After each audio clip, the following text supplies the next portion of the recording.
Hello and welcome. You're now looking at a search engine and we're going to type in the search Open AI and then the words chatbot. We're then going to click enter and we're going to start the search process. You're going to see a number of search results. The search result that you want to look for will say chat.openai.com. In some cases, what you will need to do is you will need to click the notification button in order to get OpenAI to allow you to enter the system. And you're going to need to write in your email address. We're then going to click Submit. You'll then be notified when ChatGPT is going to be ready to allow you to start your account. As of the recording of this video, once you get access, you will have an interface that looks like the one on your screen.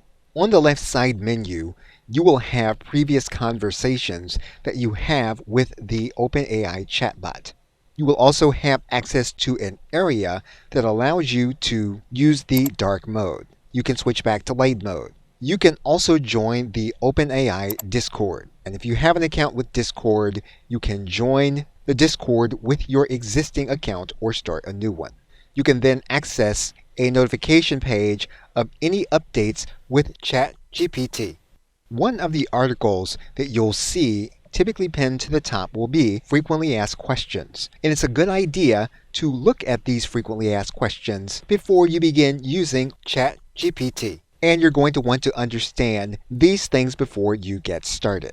You will typically see, and this will tell you what changes have been recently made with ChatGPT. And again, as of the recording of this video, you will be able to determine the updates that ChatGPT has made.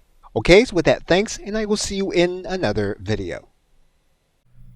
Hey, this is Chapo North. Thanks again for watching the video. If you'd like to get more videos like this, click the link below this video, and we'll have some more videos for you that you can watch that will teach you how to use ChatGPT for beginners. Thanks again. Talk to you soon. Bye-bye.